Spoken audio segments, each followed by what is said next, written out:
Hello everyone, I am Shivani Solanki and I welcome you all to the PW platform, जहां पर आज हम भारतीय न्याय संहिता में डील कर रहे हैं लेक्चर नंबर 2। और आज हम पढ़ने वाले बेटा stages of crime. First lecture में हम इंट्रोडक्शन ले चुके हैं बीएनएस का। बीएनएस आईपीसी से कैसे इवॉल्व हुआ है, क्या क्या चेंजेस रहे हैं बीएनएस में, और कौन कौन सी सारी न्यू चीजें हैं जो हमारे बीएनएस में ऐड की गई है। साथ ही साथ हमने लास्ट लेक्चर में बात किया था कि आज जो हम अपने लेक्चर की सीरीज जो है उस पर स्टार्ट करते हुए लेक्चर नंबर 2 में we are going to deal with stages of the crime as well as the application of BNS. कैसे बीएनएस अप्लाई होता है, कहां अप्लाई होता है, क्या इसका टेरिटोरियल ज्यूरिसडिक्शन रहने वाला है, वो सब डील करेंगे। Not just that, last session में मैंने आपको स्पेसिफिकली एसेंशियल्स ऑफ क्राइम में कुछ इंग्रेडिएंट्स बताए थे एंड कुछ इंग्रेडिएंट्स में से जो हमने डील किया था वो 4 इंग्रेडिएंट्स थे। कितने इंग्रेडिएंट्स थे? 4 इंग्रेडिएंट्स वर देयर। स्पेसिफिकली कोई भी क्राइम होने के लिए, चाहे वो बीएनएस हो, चाहे वो आपका आईपीसी हो, चारों इंग्रेडिएंट हर एक ऑफेंस में आपको ऑब्जर्व करना आपकी जिम्मेदारी बनती है, जिसमें सबसे पहले आता है आपके पास ह्यूमन बीइंग। विक्टिम, ऑफेंडर, दोनों में से दोनों ही ऑफेंडर एंड विक्टिम आपका ह्यूमन बीइंग होना चाहिए। मेल हो सकता है, फीमेल हो सकता है, ट्रांसजेंडर भी हो सकता है, according to your BNSS and BNS. दूसरा जो हमने डिस्कस किया था वो था आपका मेंसेरिया, जिसको हम गिल्टी इंटेंशन कहते हैं।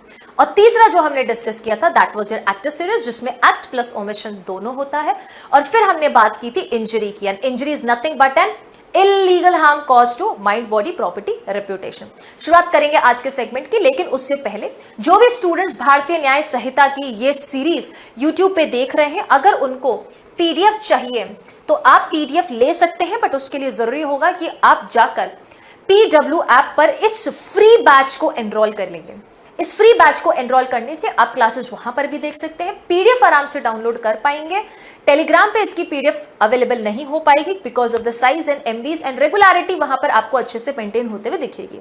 साथ ही साथ इस पर्टिकुलर चैनल पर जितने भी बीएनएस के आने वाले लेक्चर्स होंगे, जो 5 डेज अ वीक आपको मिलने वाले हैं, उन सब की जानकारी आपको PW के ऑफिशियल टेलीग्राम चैनल पर मिल जाएगा, जिसको आप जाके जरूर ज्वाइन कर ले, ताकि आपको नोटिफिकेशन आते ही आप इस लेक्चर को अपने टाइम के अकॉर्डिंग कभी भी देख सकते हैं। और मुझसे संपर्क करना है, you want to connect with me for any further query, feel free to connect with me through your Telegram. चलिए स्टार्ट करेंगे आज का सेशन, जिसमें हमें एसेंशियल्स ऑफ क्राइम तो पढ़ना ही पढ़ना है, और उसके साथ साथ एप्लीकेशन ऑफ बीएनएस देखेंगे कहां कहां पर भारतीय न्याय संहिता अप्लाई होता है। दैट मीन्स हमें समवेयर सेक्शन नंबर 1 पर अच्छे से आज फोकस करना होगा।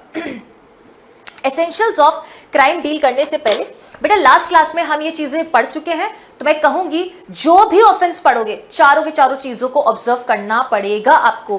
कई बार ऐसे कुछ ऑफेंसेस होंगे, आई एम टेलिंग यू, पहले से मैं आपको एक्सेप्शन बता दूं कि ये मेंसेरिया के कुछ एक्सेप्शनल ऑफेंसेस दिखने वाले हैं where no guilty intention is required.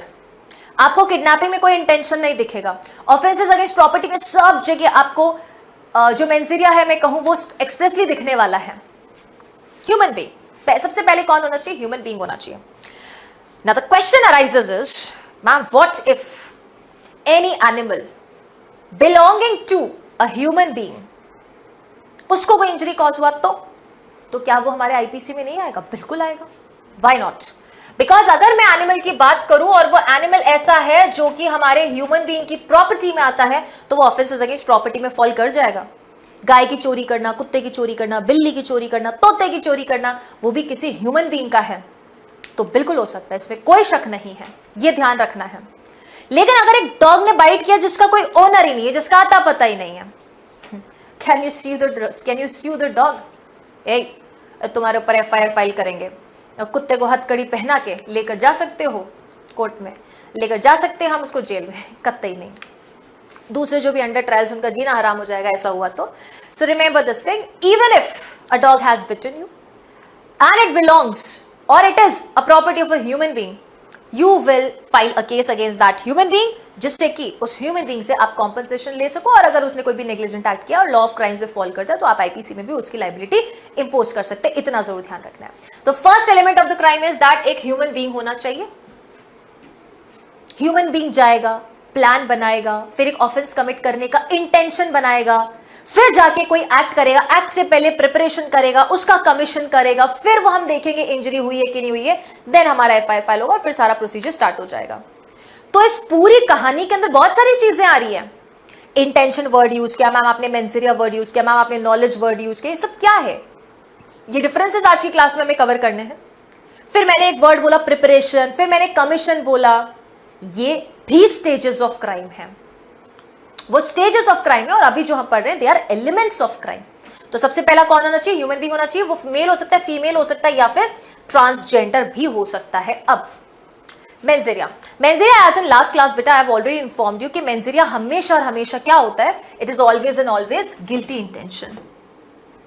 हमेशा और हमेशा क्या होता है? गिल्टी इंटेंशन होता है। क्योंकि इंटेंशन वर्ड क्या होता है? दो टाइप का हो सकता है, एक गुड हो सकता है, एक बैड हो सकता है। गुड इंटेंशन मैलिफाइड हो जाता है, बैड इंटेंशन हमेशा मेंसेरिया हो जाता है। गुड इंटेंशन को हम बोनाफाइड इंटेंशन भी कह सकते हैं। गुड फेथ में क्या हो गया काम, सद्भावपूर्ण में क्या गया काम, अच्छा काम होता है, वो पनिशेबल नहीं है। गुड फेथ वर्ड आपको लाइन से डिफॉर्मेशन के ऑफेंसेस के सारे 10 एक्सेप्शन में दिखने वाला है। तो जहां गुड फेथ दे रखा है वहां पे फिर आपको कोई पनिशमेंट नहीं मिलती है ना। कमिंग टू मेंसेरिया, मेंसेरिया क्या? एक मेंटल एलिमेंट है, दिमाग में एक प्रिपरेशन है। दिस इज नॉट विजिबल बेटा, this is not visible, this haves to be proved by your physical acts. ये कोई हिस्ट्री से प्रूव किया जा सकता है। जैसे मान लीजिए A wants to kill B, for example if he is this person is stabbing this person. क्यों किया होगा आप सोचो? या तो इसने इससे कोई पंगा लिया होगा, कोई पुरानी दुश्मनी हुई होगी, या फिर इसके हाथ में कोई पर्टिकुलर प्रॉपर्टी रही होगी जिसे ये चुराने आना चाहता है। तो आप सराउंडिंग एक्ट से एंड रेलेवेंट फैक्ट से किसी पर्सन का मेंटल एलिमेंट प्रूव कर सकते हो, इंटेंशन प्रूव कर सकते हो। क्या प्रूविंग की बात हम इंडियन एविडेंस एक्ट में डेफिनेटली करेंगे ही, अभी फिलहाल इसकी बात करते हैं। तो एक मेंटल एलिमेंट है जो कि हर ऑफेंस के लिए जरूरी है, subject to some of the exceptions. Okay, कोई भी रॉन्गफुल एक्ट कमिट होने के लिए it is necessary that human being has to form an evil intent. Without any evil intent we can not say कि कोई ऑफेंस हुआ ही हुआ है। इविल इंटेंट होना बहुत जरूरी है, और वो इविल इंटेंट भी किसका होना चाहिए? कोई रॉन्गफुल एक्ट का होना चाहिए, and that evil intent should be there while committing an offence. अपराध करते हुए था ही नहीं, 2 महीने पहले कोई इविल इंटेंट रखा था, बट अब वो है ही नहीं। अपराध करते वक्त, ऑफेंस कमिट करते वक्त you will not be held liable. How we will prove ma'am? Who will prove that intention? ये सब एविडेंस एक्ट में कवर होता है। How it is to be proved, who will prove, what is to be proved, ये सब evidence में cover होता है। हम यहां सिर्फ ये देखेंगे एक ऑफेंस को क्वालिफाई होने के लिए क्या क्या इंग्रेडिएंट्स हमको चाहिए। बराबर है। इसके ऊपर बेस्ड एक बहुत ही फेमस लैटिन मैक्सिम है, दैट इज एक्टस नॉन फैसिट्रियम नीसी मेंसिट्रियम। इट सेज कोई भी ऑफेंस ऑफेंस की कैटेगरी में नहीं आता है। A person can not be punished for any offence where only act is there and where there is no guilty mind. जब तक गिल्टी माइंड शो नहीं कर दिया जाए, merely for actus reus, no person can be held liable. अब जब हमने mental element की बात कर ली, तो लेट्स अंडरस्टैंड दीज 5 टर्मिनोलॉजीज जो कि अक्सर हम एज सिनोनिम्स यूज कर देते हैं, बट ये आपको बहुत अच्छे से जब आप हर एक ऑफेंस पढ़ोगे यू विल रियलाइज कि ना ना ना ना ना, they have expressly used them. कभी उन्होंने उसको सब्स्टिट्यूट किया ही नहीं, तो हम क्यों सब्स्टिट्यूट कर रहे हैं? You will see many offences having the term intention and the knowledge, are they same? They are not same. Intention means having guilty mind और preparation in your mind. You are having a fixed plan, what do you want. Actually ये fact में नहीं है, लेकिन एक plan है जो mind में एग्जिस्ट कर रहा है। You want to hit somebody and before hitting what plan you hold in your mind is कि इसका आज एक हाथ टूटा हुआ चाहिए, इसकी नाक टूटी हुई चाहिए हमको। This is intention. What is the plan that is existing in to your mind is your intention. Mens rea क्या है? मेंसेरिया गिल्टी इंटेंशन है। दैट मीन्स यहां पे अच्छा प्लान भी तो हो सकता है ना इंटेंशन में। You are watching my classes because you want to clear your exam, that is an intention. There might be some students who are watching the class only to time pass, to troll the teacher, और to write और babble anything in the comment section, वो भी हो सकता है। कोई इस वजह से ही किसी की क्लास देख ले कि नहीं आज तो मेरे को गलतियां निकालनी है, कोई इस वजह से क्लास देखे कि नहीं आज तो मुझे प्रॉपर्ली पढ़ाई करना है। सो चाहत क्या है? That is your intention. चाहते क्या हो? That is your intention. और जब यही बुरा चीज करने का हो जाए, दैट इज बैड चीज करने का हो जाए, रॉन्गफुल एक्ट करने का हो जाए, तो वो हो जाता है हमारा mens rea, that is guilty mind, criminal intention. Knowledge is very different. Knowledge means awareness of the facts. और true understanding of the facts. आपको कुछ चीजों का ज्ञान है, आपको ज्ञान है ये रिमोट है, आपको ज्ञान ये पेन है, आपको ज्ञान है किसी को एक चड़ाक थप्पड़ लगाऊंगा तो उसको दर्द होएगा ना, आपको पता है कि किसी के पेट में चाकू मारूंगा तो ब्लीडिंग होगी, हो सकता है कि मर जाए। This is the knowledge about certain facts.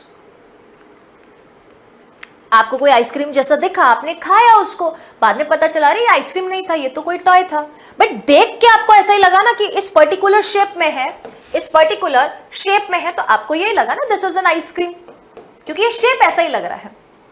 तो एक बेसिक ह्यूमन बीइंग की जो अंडरस्टैंडिंग है ट्रू फैक्ट्स की, वही होता है नॉलेज। फिर आता है motive. What is your motive? Why you are watching my class? Ma'am, because we want to study. What is your ultimate motive? To become a जज। मोटिव मीन्स अल्टीमेट गोल क्या है आपका, what do you want to achieve, हासिल क्या करना चाहते हो।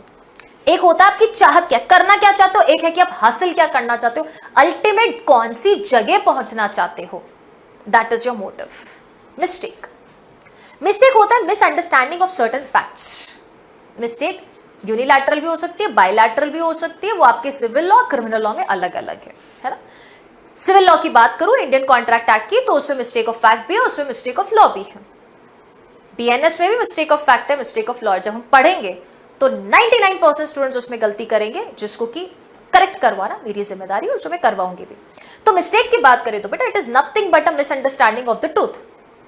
जो वाकई में चीज एग्जिस्ट कर रही थी, आपने उसको सही नहीं समझ के गलत समझ लिया। And remember this thing, this is not done voluntarily. ये वॉलंटरली नहीं होता है, गलती से मिस्टेक हो जाती है ना, मिस्टेक से मिस्टेक हो जाती है basically. So because of some reason, हो सकता है इग्नोरेंस हो जाए आपसे, या नेग्लिजेंस हो जाए, या जल्दीबाजी हो जाए, रेकलेसनेस में आपने कोई मिस्टेक कमिट कर दिया है। जो तथ्य एक्चुअली एग्जिस्ट करते थे, उस एक्चुअल चीज को उस तरीके से नहीं समझना ही मिस्टेक होता है। ठीक है, तो फर्स्ट एलिमेंट हम पढ़ चुके हैं बेटा, that was your actus reus. Second element हम पढ़ रहे हैं and that is, sorry, first element was mens सीरियस, second element is your actus reus. Actus reus, act plus Reis.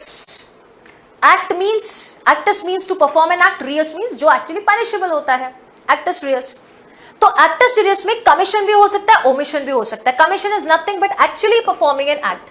कुछ कमिट करना और कुछ कमिट नहीं करना इज योर ओमिशन। तो ध्यान रखेंगे, आपको पूरे के पूरे बीएनएस में ऐसे बहुत सारे ऑफेंसेस मिलेंगे जो कि एक्ट को तो पनिश करता ही है, वो ओमिशन को भी पनिशमेंट करता है।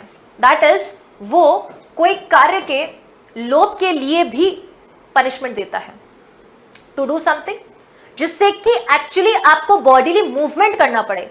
ओमिशन में देयर इज नथिंग, आपको ऐसा कोई बॉडीली मूवमेंट करने की जरूरत है, आपको सिर्फ अपने को खुद को रिस्ट्रेन करने की जरूरत है वो पर्टिकुलर ऑफेंस कमिट करने से, वो हो जाएगा आपका ओमिशन। अब आपको बहुत सारे इलस्ट्रेशन दिखेंगे ऐसे एक्ट सीरियस के। चलो एक एग्जांपल लेते। A intentionally, mother intentionally omits to feed her female child. जानबूझ के बच्चे को दूध नहीं पिलाना, नहीं काम करना, ओमिशन में आ गया, जबकि उसकी ड्यूटी थी ना। और इस इंटेंशन के साथ क्या कि बच्चा भूख की वजह से मर जाए, mother will be liable for murder. Yes और नो? इंजरी। थर्ड एलिमेंट हमारे पास कौन सा आता है? थर्ड एलिमेंट हमारे पास आता है इंजरी, क्षति पहुंचना, नुकसान होना। And remember this thing, injury is nothing. ये आईपीसी में तो डिफाइंड है 44 में। कमेंट सेक्शन में आप सभी स्टूडेंट्स बताएंगे कि बीएनएस के कौन से सेक्शन में इंजरी डिफाइंड है। बीएनएस के कौन से सेक्शन में इंजरी डिफाइंड है? अगला सेशन हमारा डेफिनेशन का होगा, उससे पहले जरूर बताना कि इंजरी वर्ड कहां डिफाइंड है। अब इंजरी वर्ड मैंने आपको बोला था कि it is a harm which is illegally caused. तो भैया इलीगली कॉज हो रहा है तो हमारा हार्म भी इलीगल हो गया है। It is cause to any person. ये वर्ड एनी पर्सन वापस से ये शो करता है कि हमारा विक्टिम भी यहां क्या होना चाहिए? ह्यूमन बीइंग होना चाहिए। जैसे कि बेटा असेंशियल्स में स्टार्टिंग में ही हम ये पढ़ के आ चुके हैं असेंशियल्स में कि हमारा ऑफेंडर कैसा होना चाहिए? हमारा ऑफेंडर ह्यूमन बीइंग होना चाहिए। तो मैम हमारा विक्टिम ह्यूमन बीइंग होगा, ये कौन बताएगा? ये भी वो एलिमेंट बता रहा है और ये एलिमेंट वापस से जस्टिफाई कर रहा है कि इंजरी हमेशा और हमेशा ह्यूमन बीइंग के अगेंस्ट ही होगी। वो उसको माइंड में हो सकती है, बॉडी में हो सकती है, प्रॉपर्टी में हो सकती है, रेप्यूटेशन में हो सकती है। तो जैसे कि हमने बॉडी के अगेंस्ट के सारे ऑफेंसेस बहुत स्टार्टिंग में देख लिए थे, that is offences against your, offences against women and children के बाद फिर हमने प्रॉपर्टी के देखे हैं, फिर माइंड के भी होंगे, जैसे चीटिंग वगैरह हो गए, ये सब माइंड के अगेंस्ट ऑफेंसेस है। And reputation, that is reputation के अगेंस्ट 2 ऑफेंसेस दिखेंगे आपको, yes, not just one. Expressly एक ही है डेफेमेशन, और एक और है दैट इज चीटिंग। चीटिंग में माइंड, बॉडी, प्रॉपर्टी, रेप्यूटेशन, चारों में से कोई भी हो सकता है, but exclusively only and only reputation के अगेंस्ट वाला ऑफेंसेस की बात करें, सिर्फ और सिर्फ जहां पे रेप्यूटेशन का मामला, तो वहां पे डेफेमेशन होगा। ठीक है, क्लियर है? तो जरूरी है कि वो नुकसान होना चाहिए। अब पॉइंट ये बनता है कि नुकसान को प्रूफ भी तो करना पड़ेगा। यू हैव टू प्रूफ कि एक्चुअल आपको डैमेज हुआ है। कहां पर डैमेज? यहां हुआ, इन चारों में से कोई एक जगह। If you do not prove this कि मेरे को कुछ हुआ ही नहीं, तो ये आपके एक्चुअली इंजरी में नहीं आएगा। अगर किसी पर्सन को ऑफेंडर मारने का प्लान बनाता है, सिर्फ प्लान बना रहा है अभी तक, तो सिर्फ प्लान बनाना, नुकसान तो कुछ नहीं हुआ। अगर नुकसान करने से थोड़ा सा दूर रह जाए तो हम कहेंगे कि अटेम्प्ट के स्टेज पे है, बट एक्चुअली जब नुकसान हो जाए वी विल से अब ऑफेंस का कमीशन हो चुका है। खैर actus reus we have already covered. Okay, mens के एलिमेंट्स भी हम कवर कर चुके हैं। ये कुछ वो ऑफेंसेस की लिस्ट है जहां पे एसेंशियली आपको मेंस की जरूरत नहीं होती, but this is also subject to certain elements. Moving on to next segment and that is your stages of crime. अलग अलग स्टेज होता है हर क्राइम का, यस, अलग अलग स्टेज होता है। वो मैं इसलिए बोल रही हूं because there are many offences which are punishable only at the preparatory stage. तो भैया जो प्रिपरेटरी स्टेज पे पनिशेबल हो गया उसके लिए तो स्टेज 1 स्टेज 2 खत्म, यहीं पर ऑफेंस मान लिया जाएगा उसके लिए तो। But generally most of the offences are punishable only and only at the stage of attempt और कमीशन।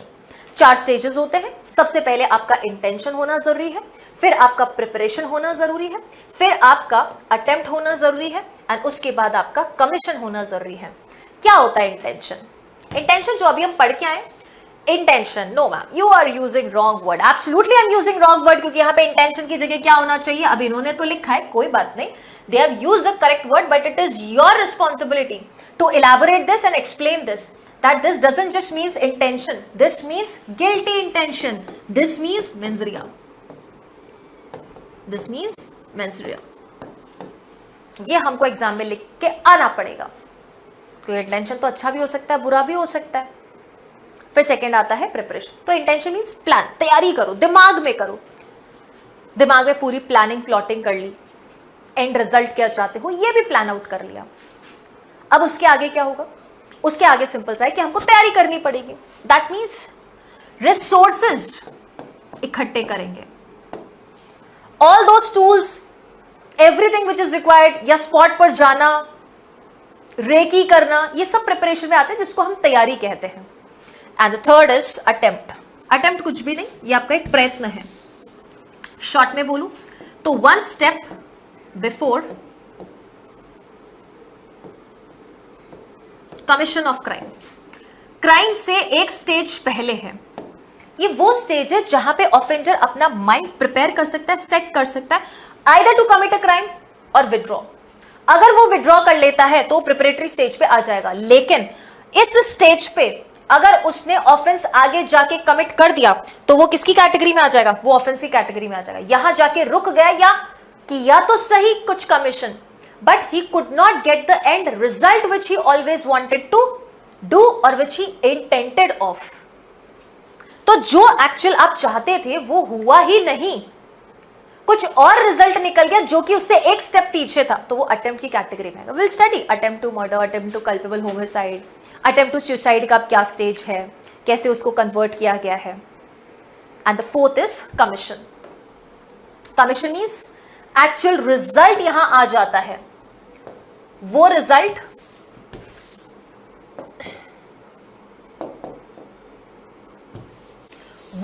जो कि एक्चुअली ऑफेंडर ने इस इंटेंशन में फॉर्म किया था, that is the commission of the offence. यहां पर जाकर हम बोलेंगे कि अपराध हो चुका है और अब पनिशमेंट मिलेगी। अटेम्प्ट पर भी पनिशमेंट मिलती है, बट स्टेजेस में डिफरेंस है। तो there are 4 stages. First is intention to commit, preparation, attempt and commission of the offence. तो फर्स्ट स्टेज को थोड़ा और अच्छे से डील करेंगे बेटा, अब थोड़ा इन डेप्थ पढ़ेंगे। इंटेंशन जैसा कि हमने बोला है कि ये मेंटल स्टेज तो होता ही होता है, ये एक डायरेक्ट कंडक्ट है एक पर्सन का towards the object chosen upon considering the motive. And goal क्या चाहता है, एंड गोल को देखते हुए वो प्लानिंग कर रहा है आपके अपने दिमाग में कि this is the direction, this is the structure which I have to follow in order to get the end result और in order to commit that particular offence. Second बोलता है लॉ बेटा नोटिस का कॉग्निजेंस नहीं लेता है, that means this stage is not punishable. ये stage कभी भी पनिशेबल नहीं होती है। इस स्टेज पे कोई भी व्यक्ति पनिशेबल नहीं होता है। This is only in to mind. For example I am dreaming और for example I am just sitting and over thinking that I want to slap somebody, I just planned, can I be punished? Obviously not, because I haven't done anything. अभी तो सिर्फ plan किया। Intention तो बहुत लोगों के बहुत होते बेटा, हर कोई फोर्थ स्टेज तक जा ही नहीं पाता है ना? Is it clear? Next, the obvious reason for not prosecuting. क्या रीजन है कि प्रोसिक्यूट नहीं किया जा सकता? बिकॉज मात्र इंटेंशन प्रूव नहीं कर सकते। अब मेरे दिमाग में ऐसा कोई ख्याली पुलाव था, ये मैं जरूरी नहीं कि प्रूव करके आ पाऊं, because at this stage it is very difficult for the prosecution to prove the guilty mind of the person. ये तो चलो ये बोलता है। आपको क्या लगता है why the intention is not punishable? Intention क्यों पनिशेबल नहीं होता? इसके पीछे एक और कारण हो सकता है, इंजरी नहीं हुई है बेटा। इंजरी तो अटेम्प्ट में भी नहीं हुई है, लेकिन अटेम्प्ट में भी पनिशेबल होता है। Remember this thing. इंटेंशन वो स्टेज है, ना तो कमीशन हुआ, ना अटेम्प्ट हुआ, ना इंजरी हुआ, ना ही कोई प्रिपरेशन हुआ। It is just the planning. वो इंटेंशन बुरा जरूर हो सकता है, बट उसका एक्चुअल एग्जीक्यूशन किसी भी तरीके से दिख ही नहीं रहा है। मैं इंडिया में बैठ के कोई यूएसए में ऑफेंस कमिट करने का प्लान बना रही हूं, how will the people there know, और even people around me know what is going into my mind? This is a mental state, एक साइकोलॉजिकल फैक्ट, एक साइकोलॉजिकल स्टेट है जिसको प्रूफ करना बहुत मुश्किल हो जाता है। Second stage is a preparatory stage. ये आपके आईपीसी में सेगमेंट थे। कमेंट सेक्शन में आप ये भी बताएंगे कि प्रिपरेशन के स्टेज पर कौन कौन से पनिशेबल हैं। मैं आपको हिंट दे देती हूं, 147 से लेके 158 के बीच में आपको सेक्शन मिल जाएगा। ठीक है, कुछ ऐसे स्टेजेस हैं और अतिरिक्त भी ऐसे ऑफेंसेस हैं जो कि प्रिपरेटरी स्टेज पे, डेकॉइटी में भी आपको मिल जाएगा। बीएनएस की बात कर रहे हैं हम। बीएनएस के वो sections you can mention in the comment section which are punishable at the stage of preparation. Yes, preparation बोलता है अरेंजिंग ऑल द एसेंशियल्स और द नेसेसरी स्टेप्स जो रिक्वायर्ड है आपके उस क्रिमिनल इंटेंट को फैसिलिटेट करने के लिए, क्रिमिनल इंटेंट को एक्चुअली एग्जीक्यूट करने के लिए। If A wants to murder B, he is buying knife, he is buying poison, he is arranging car ताकि डेड बॉडी को, लाश को उसमें लेकर आकर डिस्पोज ऑफ कर दे, डिसअपियरेंस ऑफ द एविडेंस, किसी को पता ही नहीं चले।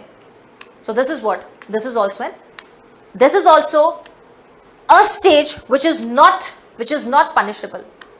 Remember this thing, apart from just few certain sections, no offense at the stage of preparation is punishable. देखो लिखा भी है, in exceptional circumstances mere preparation is also punishable. It is not unlawful in itself since it is again difficult to prove the essential preparation. बेटा मैं 2 हाथ लंबा एक चाकू लेकर आई हूं। क्यों लेकर आए हो मैम? मेरी मर्जी, माय बर्थडे, मैं केक काटूं, मैं गुब्बारे फोड़ू उससे? How will you prove that that particular knife was bought only and only to murder somebody or to commit an offense? It becomes difficult, very difficult. Next, attempt का stage है। Attempt मतलब प्रयत्न।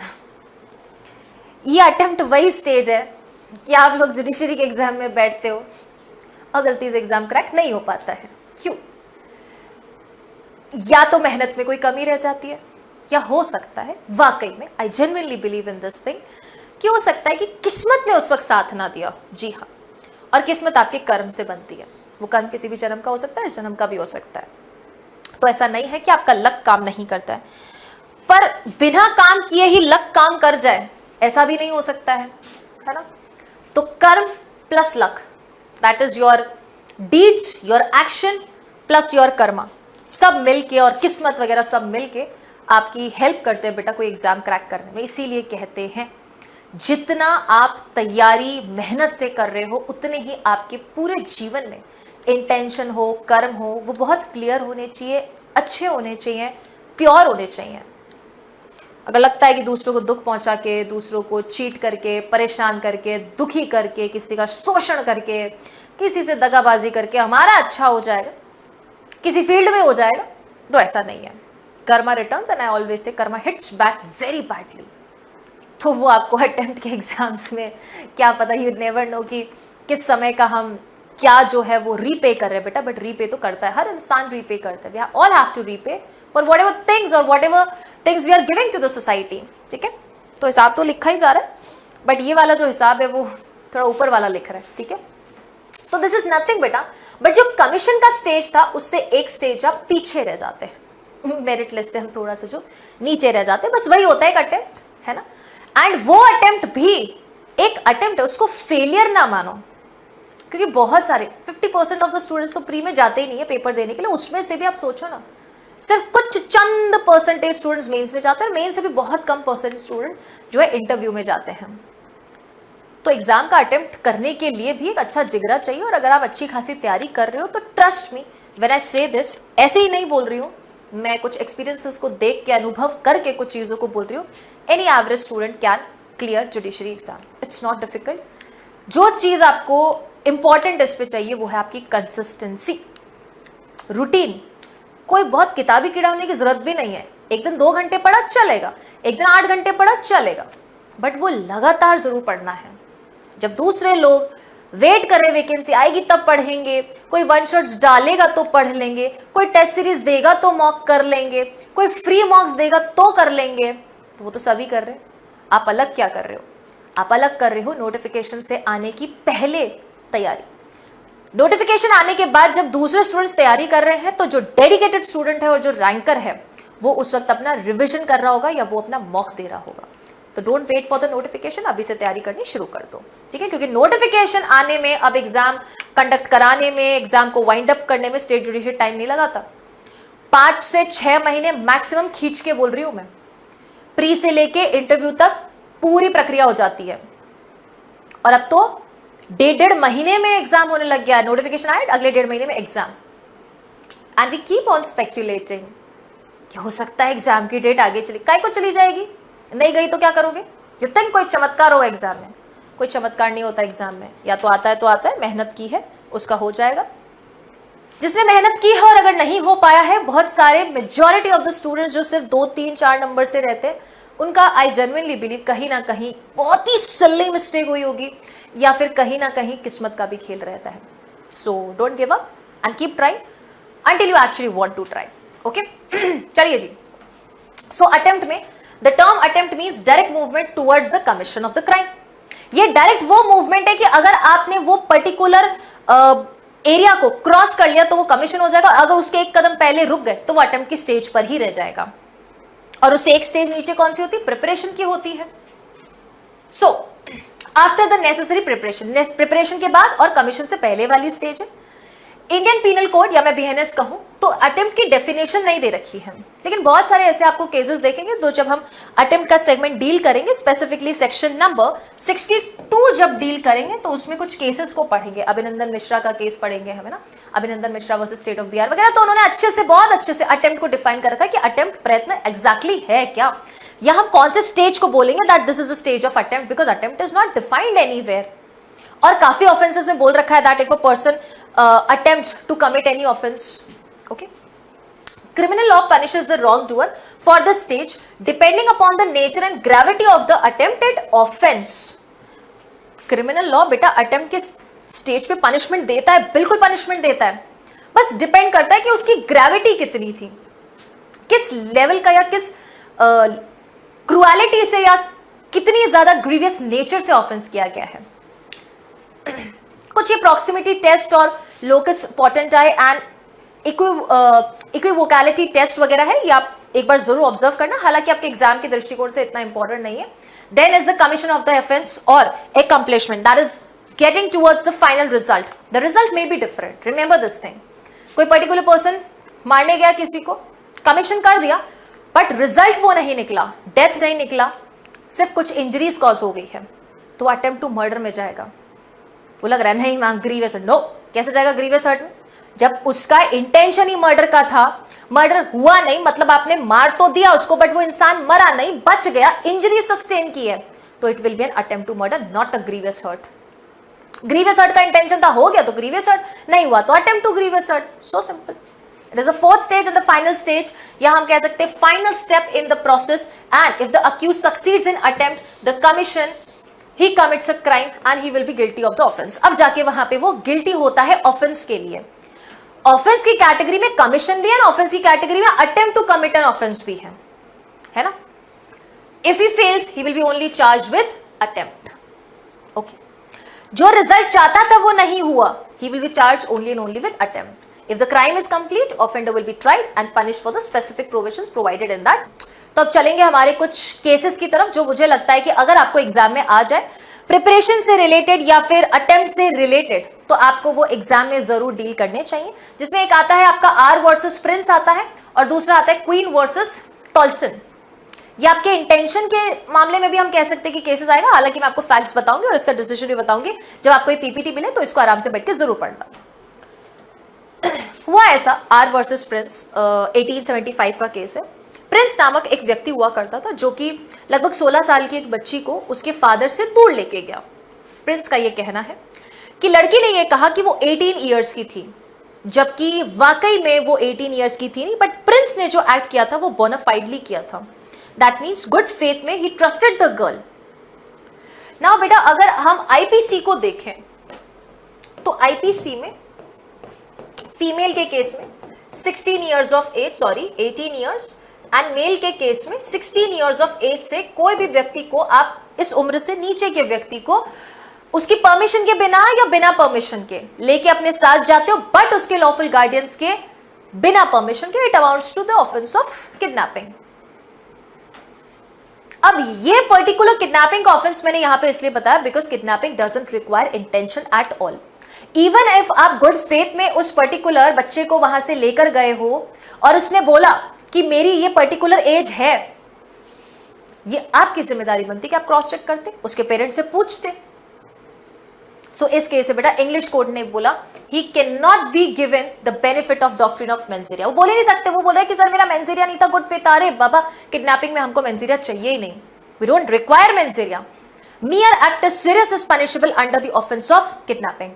Therefore it was held कि 16 साल से कम उम्र की बच्ची को जो वो लेके गया है, he is held guilty for the offense of kidnapping. फिर आता है हमारे पास क्वीन वर्सेस टॉल्सन। बाइगैमी का अपराध है एक तरीके से।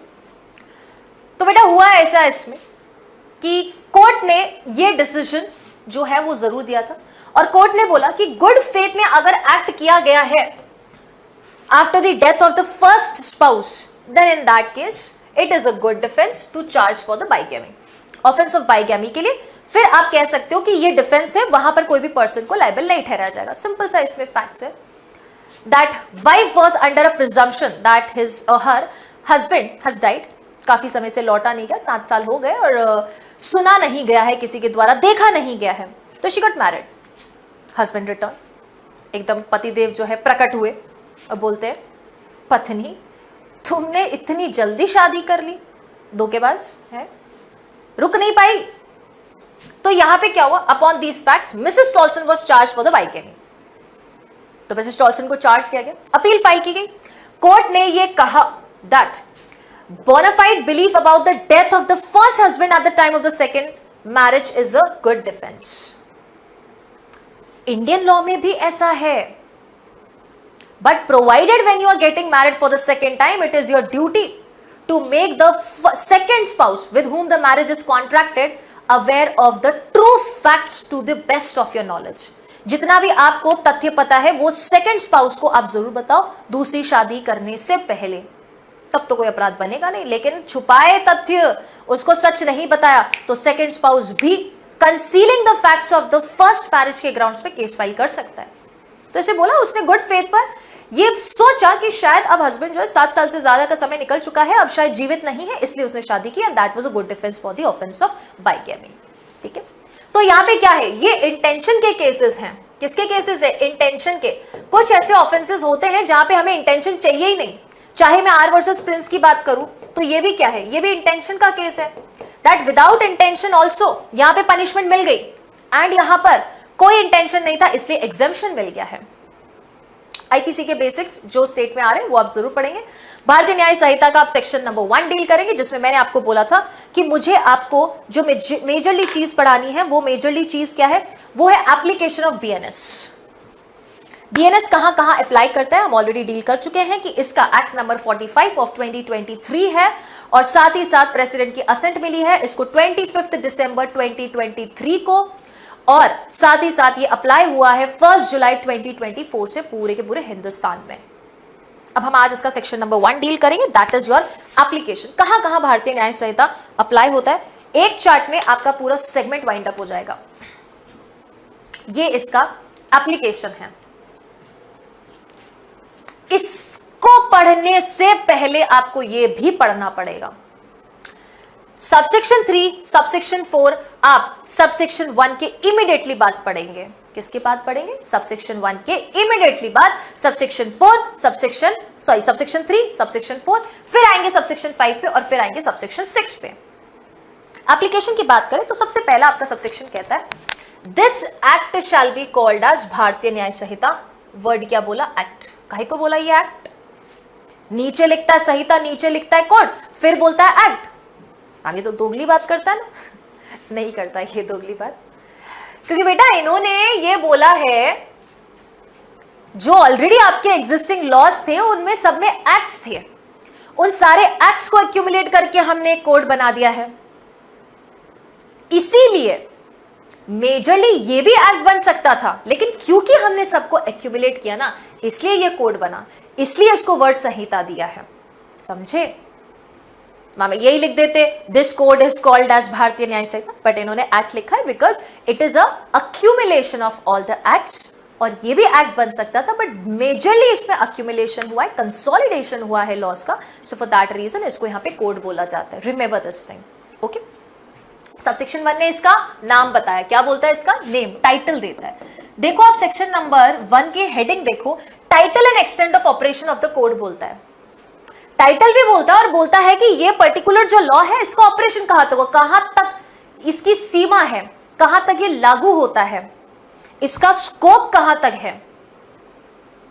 तो अब हम सबसेक्शन 5 और सबसेक्शन 6 पढ़ने से पहले बेटा जो पढ़ने वाले हैं वो है आपका सबसेक्शन 3 एंड सबसेक्शन 4, क्योंकि मैम जाहिर सी बात है सबसेक्शन 1 बोलता है भारतीय न्याय संहिता, तो पूरी भारत की टेरिटरी पे अप्लाई होगा ना। सबसेक्शन 3 बोला ऑफेंसेस कमिटेड इंडिया, भारत के अंदर जो भी हमने बीएनएस में ऑफेंस बताया है वो कमिट होते ही पर्सन को हम आईपीसी में बीएनएस में चार्ज कर देंगे, कोई प्रॉब्लम नहीं है। यही बोलता है subsection 3 if offence is committed in India. Offence Bharat से बाहर हुआ तो सबसेक्शन 4 लग जाएगा।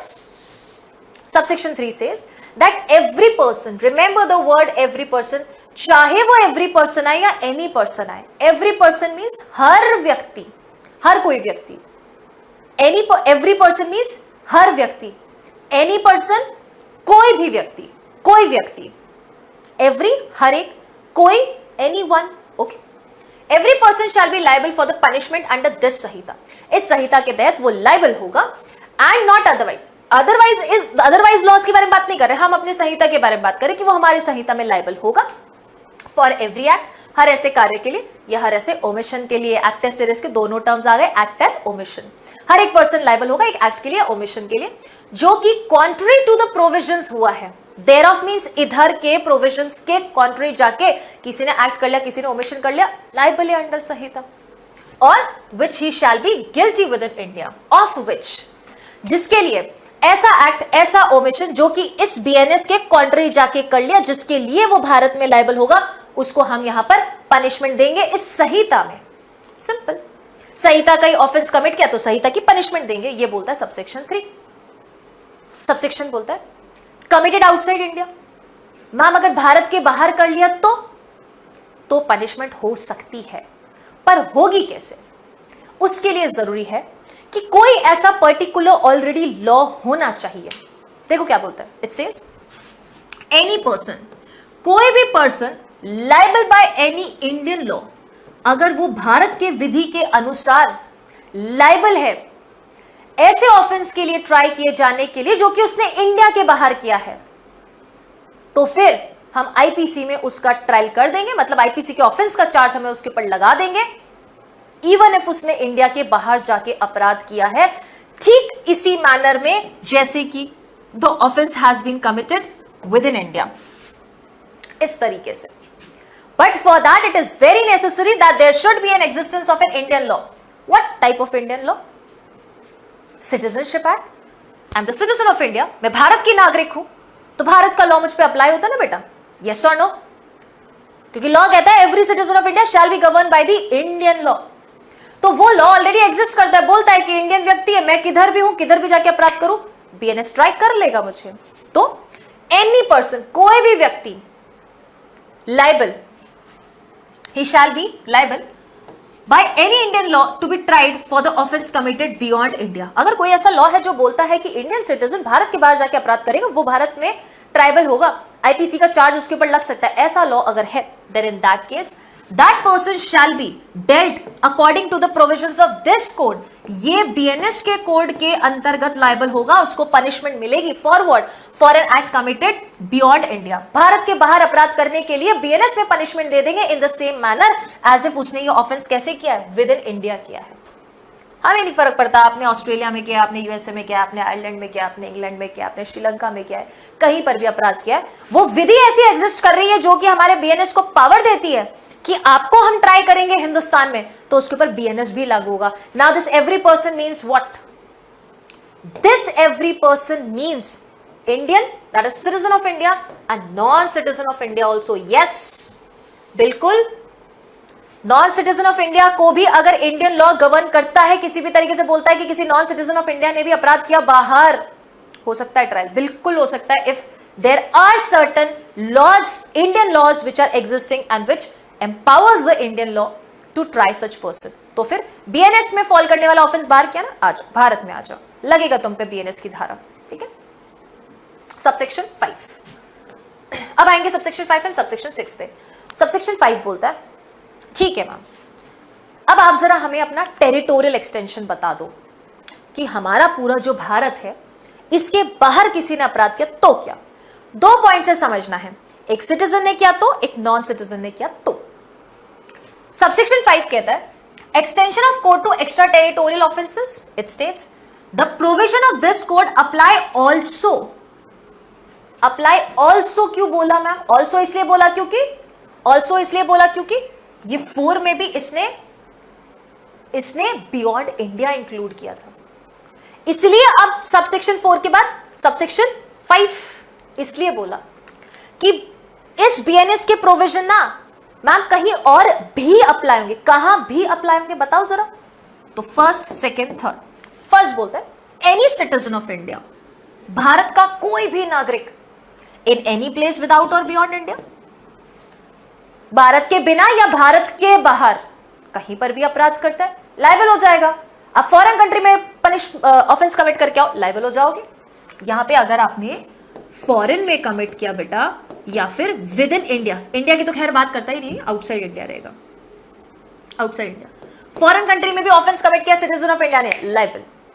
सेकंड बोलता है एनी पर्सन, कोई भी पर्सन, मीन सिटीजन भी हो सकता है, नॉन सिटीजन भी हो सकता है, ठीक है। मैं लिख देती हूं सिटीजन और non citizen.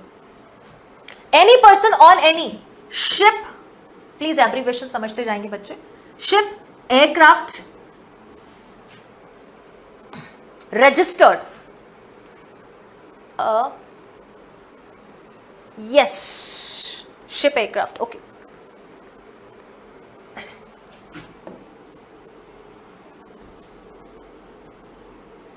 ship or aircraft which is registered in India wherever it may be।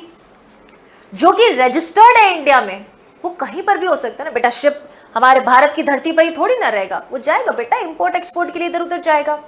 हमारा अगर एयरक्राफ्ट है, शिप फ्लाइट्स वगैरह है, तो वो सिर्फ एयरपोर्ट पे थोड़ी ना रुकेगी, they are going to fly inland outland, जहां पर भी, जिधर भी, जिस भी कंट्री में जाना हो तो वो जाएगी। ऑस्ट्रेलिया गई, ऑस्ट्रेलिया से कोई ऑस्ट्रेलियन आ रहा था बेटा, बीच में, बीच हवा में कोई ऑफेंस कमिट कर दिया, नाउ व्हाट, आ जाओ। क्योंकि तुम जब हमारी शिप पे खड़े हो, तुम जब हमारे एयरक्राफ्ट पे खड़े हो, जो हमारे भारत के नाम पे, हम ऐसा ही मानेंगे जैसे तुमने हमारी भारत की धरती में आके अपराध किया है, चाहे वो सिटीजन हो या नॉन सिटीजन हो। ऐसा थोड़ी कि हवा में उड़ रहे हो तो कहीं पे भी अपराध कर दोगे, या देखा नीचे ओ श्रीलंका है यहाँ पे अपराध कर दे, ऐसा नहीं। तुम्हें ये नहीं पता कि तुम किसके फ्लाइट पे बैठे हो, तुम किसके जलयान पे हो, आ जाओ भारत। ठीक है, थर्ड पॉइंट, थर्ड क्लॉज इसका क्या कहता है, एनी पर्सन। अब इसमें एनी पर्सन में कौन हो गया, वापस से सिटीजन भी हो सकता है, नॉन सिटीजन भी हो सकता है। Any person in any place without और बियॉन्ड इंडिया, भारत के बिना या भारत के बाहर की कोई भी एरिया है वहां पर ऑफेंस कमिट करता है। कमिटिंग एन ऑफेंस, वहां से ऑफेंस कमिट कर रहा है जहां पर कंप्यूटर रिसोर्स जो है वो इंडिया में लोकेटेड है। भाई हमारा इंटरनेट, हमारा जो पर्टिकुलर सर्विस है, इंटरनेट सर्विसेज वगैरह, कंप्यूटर्स, वो इंडिया में लोकेटेड है। अपने भारत में लोकेटेड एरिया इंटरनेट के अगेंस्ट या फिर